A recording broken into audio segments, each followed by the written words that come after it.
Hello, welcome back to the podcast. For those of you who are new, my name is Renisha. I go by Rennie or just Riri Shop when I am online, which right now I'm not. But I likely will because I impulsively delete social media at least once per week. But hi. Um, this episode, and if you're watching this video, it's gonna be very different because um I'm coming back from an unexpected, unplanned podcast break, and also I just there's a lot happening in my life, and I am not, or haven't been, I should say, doing well mentally. And so I'm coming from a space where I know that I'm in the midst of like a huge transition and one that has really like gotten like this close to taking me out, if I'm being completely honest. Like I just was like, and I should give a trigger warning. So let me pause. Those of you who are new here, hi, my name is Renisha. I'm someone who's diagnosed with borderline personality disorder, depression, anxiety. I am also someone who, throughout the course of my recovery, have stopped over identifying with labels and who has kind of shifted away from more of the Western, I'm more of the traditional mental health recovery methodologies and shifted more towards what feels more holistic and also what resonates more with me as someone who is also a very deeply spiritual person and would prefer practices that I feel align more with like my ancestral's methods of healing. Because throughout the course of my healing and mental health recovery, recovering from suicide attempts and severe trauma, I came to realize that a lot of my wounds are soul deep.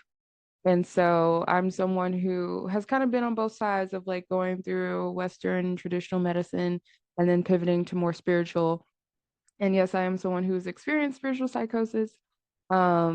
But I feel like I'm now in a position where I'm learning balance. And so I just had to put all of that disclaimer out before I even continue, because right now I'm in a phase of my life where I genuinely don't care if I sound crazy to people anymore, and I don't care anymore how I'm perceived. And um, it's scary because I've been in a period of hiding for so long, that now I'm just kind of in like a, whatever, F it, This is a time like of huge transition for everybody. There's so much changing.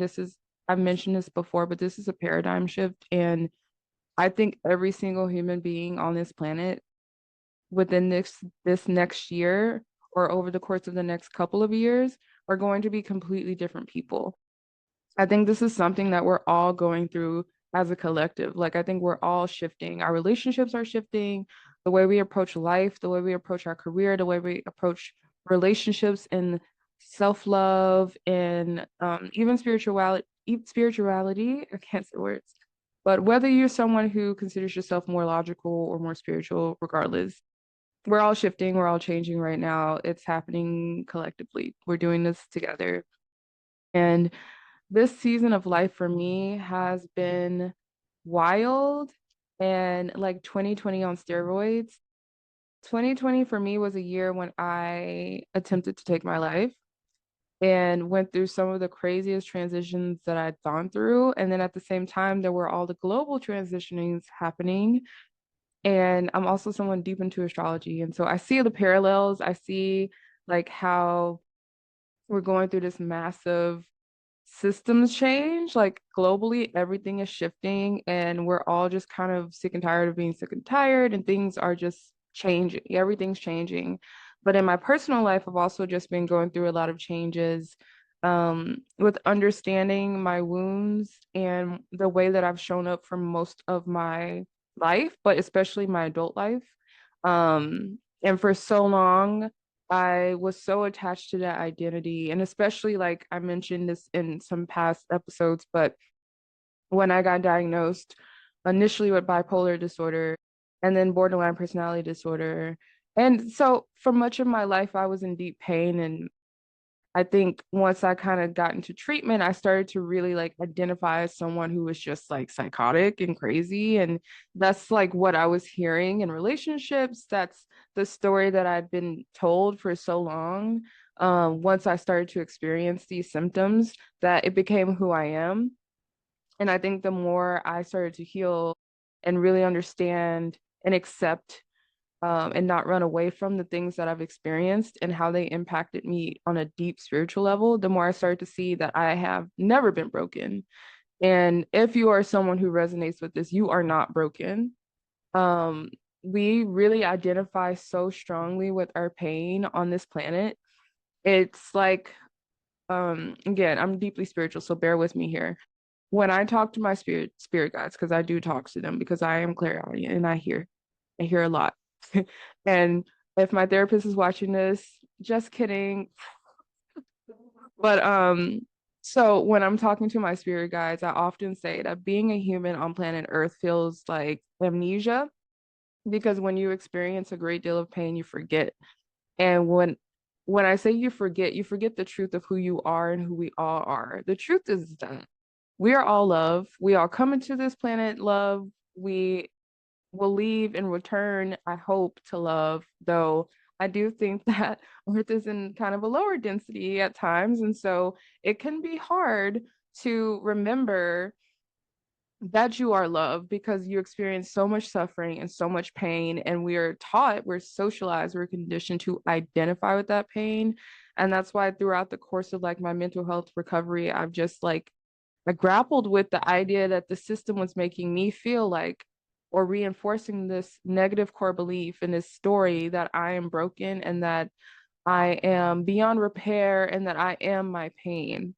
And the best that I can hope for is to numb it out and to basically go through life as a zombie, disassociated and disconnected from my spirit and what it is that I actually want and desire and hope for.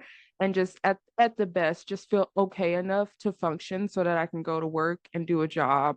And basically do that until I can either afford to retire or until I die. That's not a life, and I knew very early on that I want. And it's not a life I think any of us deserve. And I don't think that's how life is supposed to be. And I also think that's a part of like our collective healing is recognizing that we're all awakening to the fact that we've been sold a lie. We've been conditioned to identify with pain.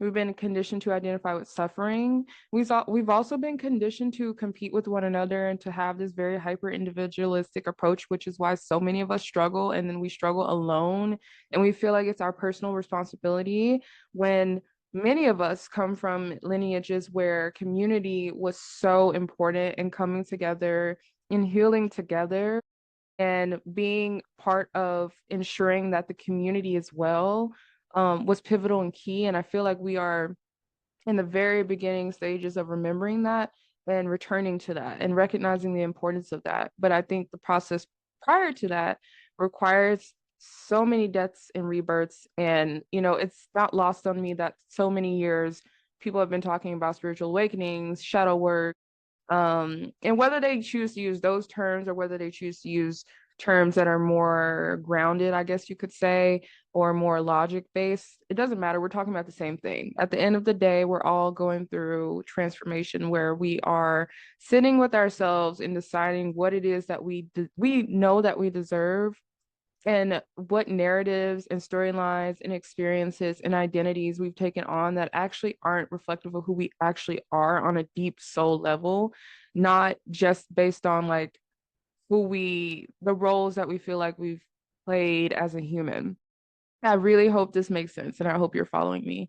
But I have been in a season of life where that old version of me who had to lead by shadow. I say shadow, but I really mean like survival mode, if that's not a word you resonate with. I had to survive for most of my life. So I had to adapt this hard, really fiery, really cold, sometimes apathetic, person that I always knew wasn't actually me. It was actually like hiding me, um, and protecting me, which is a more recent epiphany, that I've had probably over the past year. But it's not actually me who I am at my core. It's something that I feel like many of us become this version of ourselves that we almost hate or we feel ashamed of, or we don't fully align with this version of ourselves because it's not actually us. It's something that we've had to adapt to survive, and that looks different for everyone. Some people adopt personas that are people pleasing. It's not actually who they are. Like, I know so many people, and especially women, where it's like deep down inside, you are wild, you are feral, you are carefree, you are someone who desires to be seen and desires to be heard, but you walk through life being passive and afraid to say what you're actually thinking and afraid to actually like speak your mind and speak your truth, whether it's in relationships with friends or romantic relationships. And it's like it's connecting usually back to like this sense of unworthiness, which I think is a core wound for so many of us.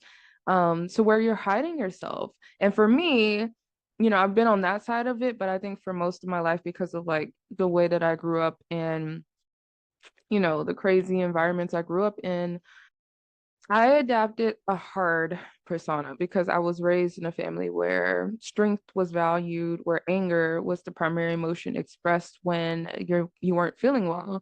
And so even though I know that I'm extremely sensitive, I'm a highly, highly sensitive person, as many, many of us are.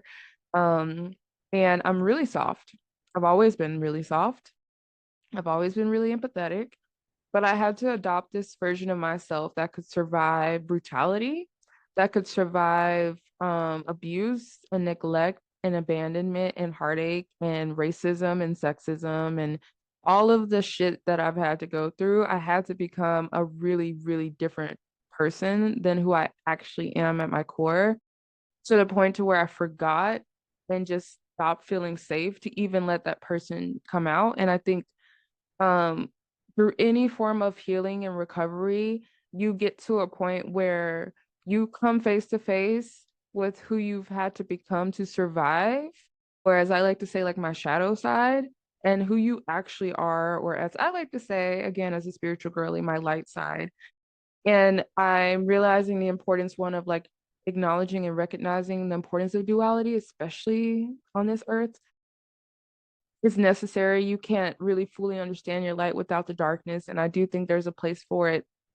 But it's really difficult when you are at that threshold, which I think so many of us are, where you're like, okay, it's like me face to face with myself. And it's like this internal war with myself where I'm like, this old version of me keeps trying to like take over because it's all I know. And it's like, I don't want to say ego death because I'm not someone who believes that that's necessary. I think that part of the human experience is having ego, and so it protects us. And so I'm a deep like lover of the shadow. I've done shadow work for so long that I realized I became comfortable in that darkness.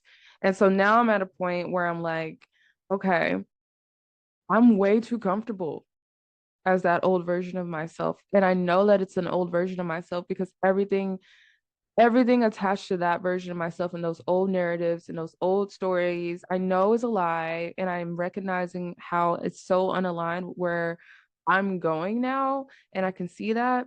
And there's this friction because it's still so easy to slip back into those old patterns. It's still so easy to go back to the old ways.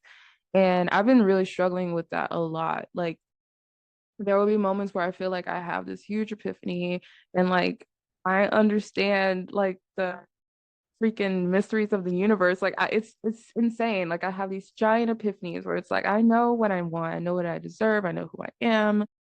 I know why I've been struggling for so long. I know why I've been in pain. I know why my relationships have been the way that they've been. I understand it all.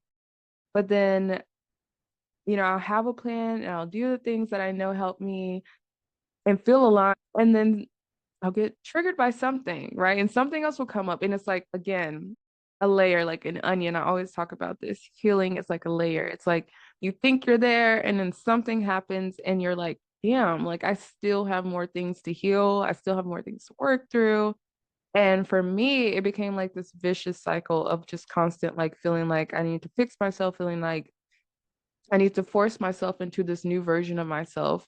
And especially like if you're someone who like me, like you digest like a lot of content around self-development and self-growth, it became like this obsessive, like this compulsive desire to shift, to change. And I wasn't really like giving grace to the version of myself that is clinging on for dear life and really allowing myself to grieve that old version of myself and sit with her. Um, and like listen to her when she comes out and when those outbursts happen. And especially like again, I'm someone who I got diagnosed with BPD because of my I started having episodes. I started having episodes in like 2019. I was having some really deeply repressed trauma surface, but I didn't know what it was. I only literally just recently through like somatic practices actually realized exactly what was trying to come up for me because I'd pushed it so far into my psyche that into my subconscious that I just like, yeah, it's I have to pause because I feel it when I talk about it. And I'm still moving through and processing that because it's been a lot. It's been a lot and it's been like years until I finally understood like what was coming up. It was such a deep wound, and I definitely believe it's a spiritual wound. And I definitely know that there's darkness connected to it. And so it's been really tough because I literally got to the point to where I was just in so much deep pain and confusion all the time. And I was completely led, as I like to say, by the part of me that's just in pure survival mode or shadow. Like I like to joke now with people who've seen me like that. If you've ever seen me actually angry, okay, because people will say, "Oh, you need to calm down, you're mad." But like I always tell people who don't know me well, um, it's very different when you see me angry. I have always been told by people that when I'm angry, and I hate to say this, and I hope I don't scare anybody off, but that I'm like a demon. Like people literally have told me that. I've had partners literally tell me that. They're like, your face changes, like everything, your eyes change, like you look evil when you're angry, you're like a monster. And I know that I am. Like I know that I am like I am someone who whenever I would have episodes, I would block out. I don't remember. And people would then get really upset because they'd be like, how do you not remember? You're gaslighting me, you're manipulative. And I think a lot of people in the BPD community, especially those of you who have more of like the what's it called, the petulant, or like I know there's different subtypes, but I've literally bounced around through all the subtypes. And I I understand how harmful it can be, but I also understand now looking at it not solely from like that traditional Western perspective just how much pain I was in to where I literally couldn't even allow my true self to come out. It was purely that survival mode, purely that shadow, to the point to where like it was just fully running my life at that point. Like if anything triggered me, it was like a shit show immediately. I was a monster. I lashed out. I was very violent. I was very um explosive. And when I first got into treatment, they just kept saying that this is not something you can fix, blah, blah, blah, blah. But throughout the course of my own healing and integrating more, I'd like to say decolonized practices and practices that I think are more aligned with spirit, because I do think that it's not just a mind thing. It's a lot of deep-rooted wounds that I believe are also spiritual in nature. That's my personal belief. But I know not everyone will resonate with that. But I do think it's deeper than just popping pills and going to therapy. Um, and for me, as I have been healing and as I have been allowing myself to sit with that shadow and actually address that version of myself, so much has shifted for me. For one, I don't have like those explosive episodes. I haven't had those in years, but I will still pop off. I will still pop off. Like if I feel deeply wounded or hurt by something, you might get a little bit of the monster. You might see her come out a little bit. But I feel like it's at the point where it's like she is almost dead. And I'm having to acknowledge where I'm grieving that because it feels scary to let that go because that means I'm stepping into this season of my life where I don't have a choice. I can't do things the same way. I have to learn better ways to manage these big emotions and these deep wounds and transmute that and shift that and turn it into something good, which is what the real me, the core of who I am, desires. And I feel that so many of us really feel that way and we don't know how to get there. And that's why all of these self-help channels or channeled messages channels or tarot channels or all of these like books and influencers like this is a huge industry because so many of us are looking for answers. And it's so cliche to say that it's within us, but it really, for me, what I've learned is that it's in the darkness, is in sitting with that side of me that I started to see the answers. And really, it's not as complicated as we think it is. The truth is that a lot of us are in deep, deep pain to the point to where we've actually forgotten who we actually are. Like we don't know who we actually are and what we really want in life, or on a subconscious level, we don't even believe in ourselves or what we actually deserve. A lot of us walk through life subconsciously feeling like we don't deserve good things or that good things aren't possible or that we're not loved. And we might not consciously be aware of that. We might feel like on a conscious level, we are super confident, but on a subconscious, deep level, we don't feel safe in this world. And this is why that part of us comes up. That's why a lot of us feel like we feel triggered by certain things and we say things we don't actually really mean, or that we feel like it's out of character, or that we don't align with, or we end up in relationships where we're like, how did I get here? Or in friendships or in jobs where I'm like, how am I in this place? And we don't understand it. So we go on this journey of trying to find the answers, of doing a manifestation, of doing self-improvement, of like working out and like all these things that are still in some sense like it's external. We're still looking outside of ourselves when what's required is for us to actually just sit with ourselves, to ask ourselves like what's going on with you? How do you actually feel? Like, do you feel safe? Do you feel loved? Do you feel like you deserve something better than this? Do you actually believe that? Do you feel like it's possible? Have you experienced, situations that made you feel like it's not possible? Because so many of us have. Like, most of us haven't been in like a fairy tale relationship, like the relationships we saw on TV. And I'm someone who grew up watching the Brandy and Whitney Houston version of Cinderella. That was my dream. And as a little neurospicy child, I literally watched that movie every single day when I was a kid. My brother who passed away used to watch it with me. And he was like the only person in my family that would watch it with me like every day. And it was only recently when I got this random, as I like to call like spiritual nudge to rewatch it. And I rewatched it and I sobbed because I realized that as a kid, I genuinely believed in that and now I don't. So what happened between then and now to make me get to a place where I stopped believing in real love and I started doubting that people can be trustworthy and good people? Because that belief is what then shaped that version of myself that felt like I needed to hide, that felt like I needed to protect, the soft, true version of myself. I feel like I needed to be apathetic and hard and edgy and whatever I needed to be to just survive. So I convinced myself that that's who I was when it's never been who I actually am.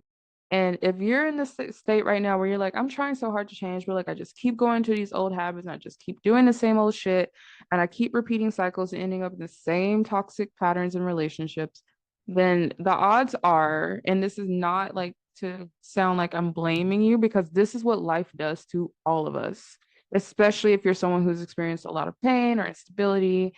It makes you forget who you are and what you really deserve, and no one gives you a framework on how to remember that. That's up to you.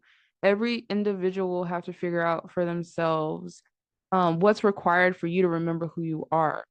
For me, yes, some of the things that people have said have helped me, being outside and connecting with nature, me finding communities that are aligned, which took a lot of work and effort, me journaling and sitting with myself, and yes, even therapy. But those things were all more like guiding points to where I can really do that work myself. All of it is just tools. And it's up to you to decide what tools work for you, right? We're not here to judge what works for some and what works for others because it's gonna differ. We're all different people. Some people really like they get all crazy when I say I'm into subliminals. I truly believe subliminals have helped me, but then there are people like, oh, that's pseudoscience, blah blah blah. I'm not a logic driven person. I'm a heart driven person. If you are a logic driven person, then you will have to find methods that feel logical and resonate with you. If you are more like me and you're like a dreamy, eccentric, spiritual girly, then you will find tools that resonate with that. But it's going to be up to you. And I'm not here to be anybody's guru or tell you like what's going to help you. But I will say that the answers really are as cliche and annoying as it is to hear. You know, deep inside at your core, the truest version of you, the highest version of you already knows. You just have to do the work and find the tools that help you get back to that truth. It's a remembrance because you forgot. And that's just what life does. And I always say to have grace with yourself, but the reason I always say that is because I don't. I haven't had grace with myself. And in this season of life that I'm in, where so much shit is happening around the world, that's just bringing up so much fear and triggering so much in me, um, I have to be consistently fighting myself and fighting my monsters and reminding myself that this isn't actually me. And so when I say have grace, I'm really speaking to myself as well. But there will be moments when you do repeat the same cycles and you do slip back into old patterns and maybe you cuss somebody out. I know I do. I do it a lot. I'm a fire sign, okay? Um if it makes you all feel any better, let me tell you some crazy shit that's been happening for me. Um I have really bad road rage. My brother died in a car. I actually am not a great driver and I live in arguably one of the worst places to drive in Southern California. I'm not gonna like say where it is, but I have never encountered worse drivers except maybe Texas, but maybe that's why because we have a lot of Texans here. Um, sorry, Texans. Y'all are wild on the roads. People are crazy on the roads here, but I actually realized that I'm a psychopath on the road because I'm so afraid. I'm so afraid. There's so much fear. And I had some incidents lately where I just completely lost my shit. I mean, like pull the car over, get out the car in the middle of the street, lost my shit type situations. And it's so interesting because when I'm in spaces where I'm safe, which in a lot of community spaces that I've found, I'm like really into like plants and things. So I've been in spaces like that, and I am just like, I feel like the most authentic version of myself when I'm in those spaces. I feel so safe. I feel so seen whenever I'm in those spaces. And it's like so easy for me to just be my actual self. I'm really a soft person. I really am. And in those spaces, that version just comes out naturally and easily. It's not hard. I don't have to force it. It just comes. But when I'm in spaces where I feel unsafe, unheard, unseen, or triggered, which I do believe those things come up for us to work through and heal, not to avoid. When that happens, like a switch flips. And I think that it's more intense for people like me and people like who've been diagnosed with severe mental health issues and have complex trauma and have like those really, really deep wounds. I do think that it's more intense. Like when my switch flips, I am like a monster. I am not myself anymore. I'm a completely different person. And it's really interesting because people who've seen me like that versus people who've seen me like what I feel like I actually am, they are just like shocked. And very few people have seen both. So the people in my life who've seen me both, they're like, what are you? I'm like, actually, what are you? Um, and so you might not resonate with that, but if you do, or if you just feel like there are things that bring out a side of you or just a part of you that you're like, this isn't me, this isn't me. It's okay to acknowledge that this is a version of you, yes. And this is a version of you that was created most likely out of pain, out of lies, out of stories and narratives that need to be shifted. And that is going to be a hell of a process. That is going to take a lot of work. That transformation is going to be really painful. You're going to probably want to tap out. I'm not going to sugarcoat it. I'm going to be really honest. Like, it's not easy to change, especially if you're someone with deep, deep, deep wounds, like deep trauma. It is not easy. It's the reason why so many of us end up struggling with addiction or struggling with suicidal ideation or all of these issues. And I feel like people want to paint it as this pretty picture and they don't want to tell the truth of how difficult and messy and disgusting sometimes healing can be. But I'm going to be completely honest because it's worth it. And I'm starting to see that it's worth it. Um, the amount of times that I've wanted to give up, even in the past month, like even in the past month, when I thought, I'm good, I'm good. I'm like, I've never been this well. And something happens. And then I'm like, why am I even on this planet? You know, this will happen so much throughout your healing. Like, this is so normal. And I really wish people would talk more about it. It's not a straight line. I know people say healing isn't linear, but I don't think we do a good job of really showing what that experience is like. It's ugly. I've done so many things that I'm ashamed of, and I've shown up in ways that I never thought I would. Like, I think the young, shy, quiet version of myself who existed when I was a little girl would be so shocked by some of the things that I've said and done. And I've had to like really sit with the shame and the disappointment that I have in myself for some of the ways that I've shown up. Holding ourselves accountable is really hard to do, and it's also part of the process. As much as you are healing and growing, you're going to have to consistently be also forgiving yourself for the versions of yourself that allow things that you know on a deep soul level you never deserved, allowed relationships, allowed pain. And this is not to victim blame at all because I'm someone who's been harmed by a lot of people and it was outside of my control. And so many of us are, but this is just to say the truth of this part of the process of healing and transforming is acknowledging the role that you play because of your pain, because even if it's not your fault, like you subconsciously fed into the lies about who you are and you let that version of yourself lead because it kept you safe or you felt it kept you safe until it stopped, until it started causing more harm than good, right? But when you have that awareness, once you start to awaken to the fact that that version of you've actually been causing you more harm or blocking you from actual goodness and actual love and actual blessings, that's when the real like transformation can really take shape because then you're acknowledging like, okay, this isn't actually me. And I feel like we all have to get to that point in our healing where we recognize that we are not our suffering or our pain or our experiences. We aren't any of those things. We are experiencing those things, but we aren't those things. We are feeling the emotions, but we aren't those feelings.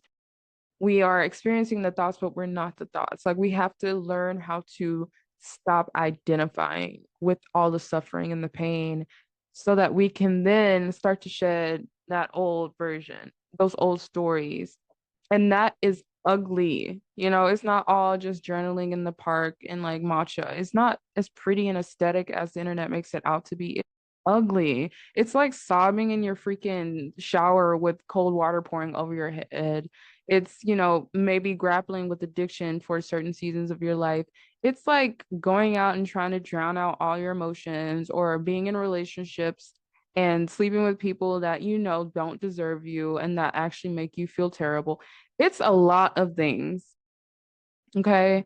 It's not just pretty. It's not just aesthetic. It's not just, oh, yay, I'm healing. It's not just vision boards. It's so much more than that. And I know this was all over the place, but I really do hope this like reaches the people that it needs to reach because I just feel like we're all going through so much right now. And it's not just like on the news, it's not just what's happening globally, but like in our interpersonal lives and our relationships and our friendships. Like, I'm getting divorced right now. This is not my first rodeo, even though I am way too young to have been experiencing this multiple times. Um, it's it's tough. I have like relapsed so many times this year in terms of like my mental health and just certain thoughts that have come into my mind. But I'm also proud of myself because I've seen the ways that I have changed and have grown. So it's just like this constant shifting back and forth and dipping in and out. And that's what it's like. It's the valleys and the mountains. It's up and down. It's a roller coaster. But I genuinely have not had more optimism and more hope. And it's weird because there are days where I feel completely hopeless, and there are days where I feel like I've never had more hope. It's just the polarity, the duality, all of it is so wild for me right now. It's a lot. And I know I'm not alone because when I'm having very real conversations with people, I hear it coming up. And I feel like we're all reluctant to be honest about it because a lot of us are still performing, and like I'm just done with that. I've been done with that for a couple years now, I feel like, but I feel like especially this year I decided at the beginning of the year I'm not performing anymore. And I know it makes people uncomfortable because we're all so used to performing. We're also used to masking and like not showing up and being real. But it's exhausting, y'all. It's exhausting to be a human. It's exhausting to heal. The last thing we need to do is be performing. I feel like if I can do anything with this message, just encourage you to just be real with how you're feeling, with what you're going through. I don't say I'm fine when people ask me anymore. I'm not lying for the rest of this year. I'm not lying. I'm just gonna be like, nope, not good, you know? Or maybe today's better, but right now I'm not feeling it. I'm feeling the vibe. So anyway, I'm gonna stop yapping because I literally just felt compelled to do this in the middle of the day. I gotta work on my impulsivity. Um, and I have things that I need to go do now. But if you made it this far in the podcast, in the video, thank you so much. And I hope some point of this rant resonated with you. If it didn't, nothing I could do about that. I hope you find your people. But if it did and you want to stick around, then I encourage you to because I will be back inevitably. Um, but yeah, I'm not okay, but I will be okay. And so will you. Peace out.